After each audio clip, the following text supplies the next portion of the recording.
Okay guys, look, if you're getting these lights on your dash, they won't go out. Probably, or most commonly I guess, with these Jetta. This is 2013 DTI, which is a diesel. It's right here. Right rear speed sensor, incorrect signal. So last weekend, I took them all out, all four. They were pretty dirty, cleaned them all out, put them back in. And I started erasing the codes, but this one code was not erasing. And I started reading a little closer, and I realized it says incorrect signal. So I've ordered two for the rear, just for the rear at this time, off Amazon. They were like $20 and change for two of them. And I'm going to go ahead and put them in, and we're going to see if it corrects the issue. Okay, as you can see, tires are already off. Common sense, right?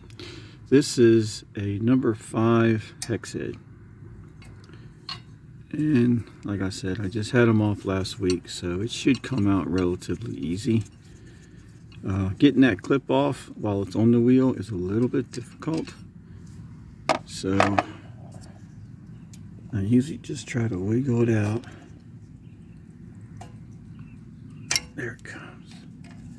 And then you have to pry up under this clip right here, and then it comes off. Like I said, it's a lot easier when you pull this out ahead of time. Pry up on your clip, and then it should just separate. So you can see this little notch right here. That's where that clip catches on. As you can see, they're not too awful dirty, but it's not sending a circuit, or a signal rather, so we're going to go ahead and swap it out. As you can see, there is a left and right. I just got two for the back wheels for now, and I'll probably eventually switch the front ones out if these work, but it's off Amazon, so you never know what you're going to get.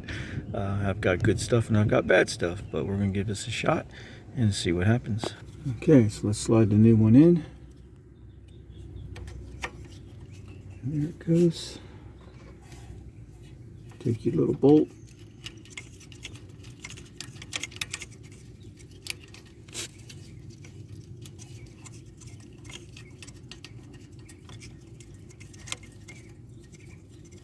Get it started, and there we go.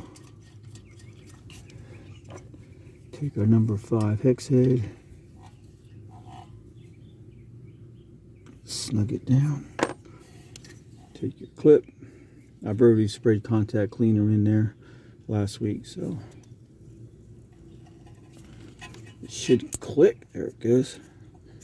Boom, we're done. Well, I actually came in to erase the codes, but it automatically did. I took it for a short ride. I didn't go 1,000 feet and all the lights came off. I did go for like a 5-mile drive and come back, but again, I went in to erase it, but it already erased it, so that was the problem. 20 minutes, $20. Who knows what it would have cost if we took it to a dealer. But again, you get those dash lights that don't go off. Take a look at them first, try to clean them like I did last week, which didn't work. Could have worked, maybe, but it didn't. So you buy a couple new ones, wait 3 or 4 days, and we're done. Working fine. Appreciate you watching. Thank you.